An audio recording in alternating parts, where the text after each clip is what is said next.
عبدالله ابن عمر نه روایت رسول الله صلی الله علیه وسلم فرمایي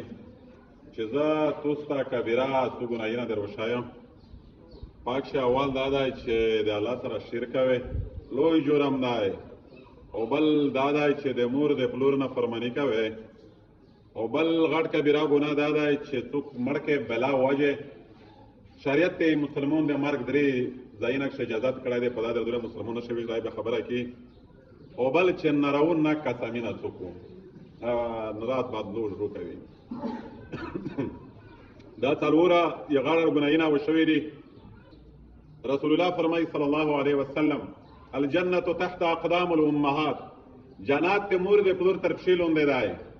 قرآن شاء الله فرمایلی دی وفیهم ولا تنهرهما، څنډه ما ورته ګنځه کوه، افسوس ما ورته کوه، دا داسې قیمتي هستې دي. خو سوال یو پیدا کېږي چې مور پلور خو واقعي خبره ده، په ځون په مول په خدمت بالکل اطاعت فرمانبرداري واجبه ده. خو کله ور داسې وشي چې مور پلور د ګناه خبره ته تخوي، بیا څه کوي؟ قرآن دې فیصله کړې ده ووصينا الانسان بوالديه حسنا وان جاهدك ان تشرك بما ليس لك بعلم فلا تطعهما. په ناراو چارې چې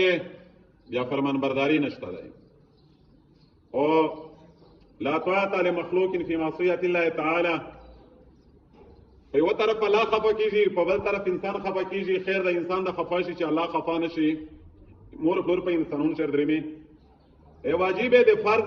پرشوال کې امام نه چې له د مکروه تحریمی ته څخوي، له حرام ته څخوي، یا واجب در باندې پرېږ دی یا فرض. په دا نه لون د درجات شه د مور د پلور د خفه کولو اجازه نشته.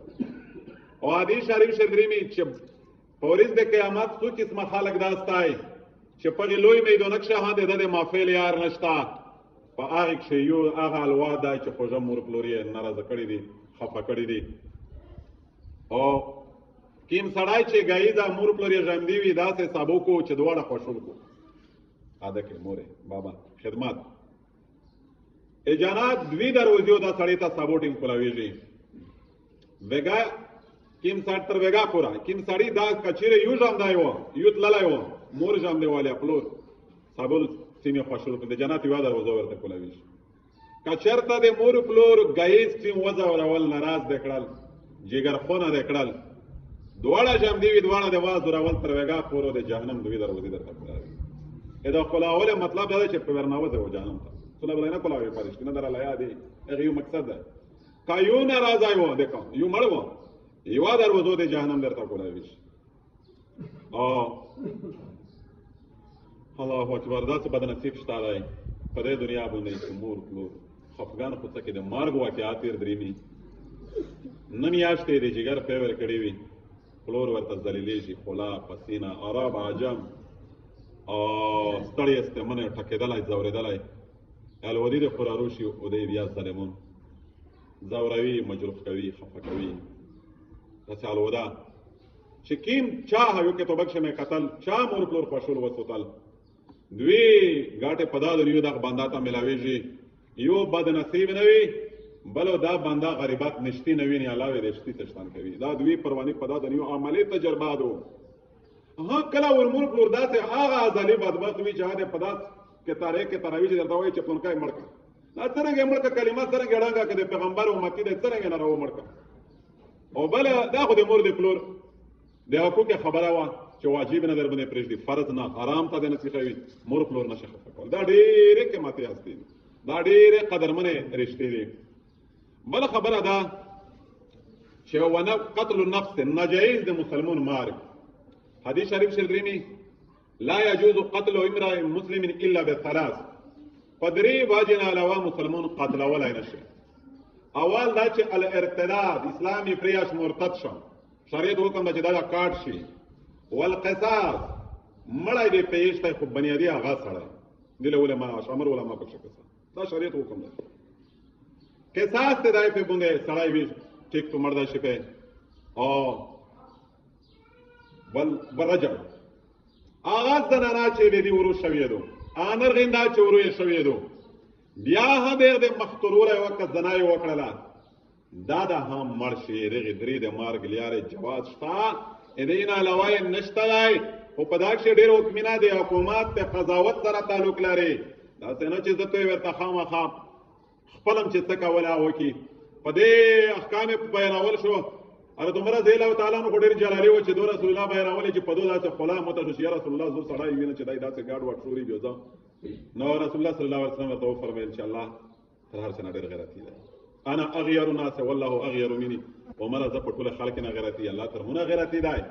د شریعت په احکام کې چې د میش د مسلمانانو د پورا خیر دی د میش د مسلمانانو د عزت هم بچاو دی د غیرت بچاو دی او د الغری د بنګونه هم بچاو دی کدا څه ولا پریش د مرګ او قتل مقاتلات شریعت حدود تر تک شي نشدي دا مسلمانانو بیا په نکی سي سره توراوي سره ویژني او سره ذلیلوي او ټارچر کوي او مسلمانانو د دفاع د مسلمانانو تحفظ لري به مت پوتې نشي دا مت بیا خپل سره خوري او تیر دا سابقه شوی دي چې په نور ګلاوي په وټ کې وا په بلټ کې سره امړه کړه کیلو په وا خبره وا نور یعنی دا شریعت حدود د شریعت نه لري دا ډېر د جهالت خبره او بل خبره ده چې ول یمین الغموس एक قسم ډېر قسمونه دي په ځنه قسم ګناه په سړی نه وي نشته په ګوندې چې ته یو خبره معلومه په ځلک شدا چې دا د تو حقیقت شدا څه نه وي ته خاطو شي قسم دې وکنه په ګناه ورځکم انسان ته خطوی معاف کو یو دا وی چې پښنه ډاګر درويږي قسمینا په کې چې پتیر واشه موداس کړی په قران دالو وړي په خدای دالو وړي درته پاته وی چې داس مې نه وی کړی و چې نه راولو کاوي دا یمین غموس حضور صلی الله علیه وسلم فرمایي چې دا کبیره ګناه ده دا ډېر غاړ جرم دی حرام کور دی ونن چې کله هم میجو مجلس ته سیخ شي یقین هو معنا چې دی وی معمولی میجو کلیول ورته ویل چې سعودو کوله بیا وایي چې اوه شله زره قرآن دی اول خې کامه په فیسبوک باندې چې کوونه بیا چې کې خو یو وکړه ځکه چې دا شیخ اسدګار وغو مونږ شي کنه او بیا چې خام خادر مونږ اړوله بیا څه ویل چې اوه شله زره قرآن دی دا بیا ستی دا بیا طلا دا تا بیا ستی فکر کا دا بیا اصل شدا دی میش د جهالت مشن پیغمبر حضرت محمد عربی چې کله سچ و صادق ولې نه کوله مسلمان خو پرېږده کافر ورته و چې رسول الله دا شای مته سنبال کمیش په اعتبار نه پلا شي خپل صدق پروف کړه او ثابت کړه و چې کله سړی سچ شي وی سر په بازور شي پته لګي چې زه دغه کندور نه سعود وکا کادغنا څوک چې دا دو قبوز دی څوک چې دا فرړی دی څوک چې دا نیک دی دا بیا درویغ نه دی دا بیا جینین شي خرڅوي کنه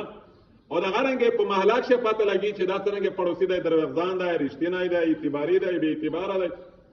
حقیقت وی حقیقت نه پټیږي نو چې کله هایو سړی په دنیا کې شوسي یمین غموس نه راو قسمی دا نه کوي او قرآنی نه لو جو نه جایز دا نه کوي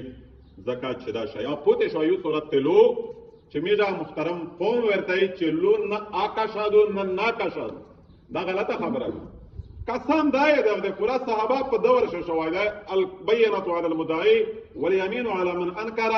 چې چا په چا دواوی انکار وکړو د مدعی گواون نوی خوشی کې قسم دا وکړو زید بن ثابت رضی الله عنه په واشره عمر رضی الله تعالی عنه په خلافت شي باقاعده صحابه قسم نه کړی دي په معاملہ په چک ټیټو سره ور کبار صحابه دي چې لو شوی دو کسان شوی دی د شریعت والی یاردو په دا شهید کا واخت نشتا قرآنی ملي درانی چې چا یوړې د غدی دا میږي ته خبره ده نه چې کله یو خبره تشور وي په مطمئن وي ناجایز تو قسم در باندې وکړو قاضي عالم یې در باندې کښېږ دي قسم وکړه ته مظلوم آئے معاملو په حال شهید کا واخت نشتا شریعت والی یارو کړی دو نو کله ورمیږي دغه کې نه ډاریږي سړی ډېر غټ نقصان وکړو وی هم مظلوم ګرام هنوي لوی وروړي دا بیا انکار نه کوي اې د وجنه ډېر لوی نقصان شي شریعت خو ډېر معتدل مذهب دی ډېر کښلی دین دی دا نراو د پلور د نکاح د وخت نه نراولو چې کېږي یاره زه ویس چې پوتې پور په میروسن نه پاتر ته لګي نه ګاز درته معلوم دی نه پټایر ته معلوم دی نه کیل برې درته معلوم دی خپل برادای دوار باندې وکړو زه ورته چې قرآني نه لوکه و چې دی مو دی مو ته خپل پیمان مو ته خپل پیرا پټای نه دی معلوم زه چې داس لوکه و خدا نه جایز او بیا چې روشه بیا په شخواري شهر درې مې بیا کوم دباو وایي شخواري نه دی هاو بوسي وته درته نه وشي مو ته کړی ورته ها دی وکړل دا دی وکړل بیا کومي غیرت خپل غیرت باندې غالب شي بیا می ډیر ماشاءالله مولوی صاحبونه په چوره باز نه میشته تاسو ته جوړو شوی و څلوري میژه ملګونه په شړې تا کړی وي چې اول می جوړه دا څنګه په کوه چې او مجبوري چې تاسو په کومه و بوسي ارته و چې په شفاري و بوسي دام تم چې موتم کېداب نن کې قبيله دا ټول نقصان تو درو کوي تاسو نه وویل چې سپټان شوه به واسطي و چې هم لو غویر کړه او په پدری شوی کوي دا شای دی ډېر لوی او دا ډېر غټ ګناه ده او واقعي خبره ده چې د قسم نارو کوله په تیر سنگین ګناه نه شریعت او شوی دي الله جل شانه هدا مشتوسه دغه جرایم نه وسوتی دا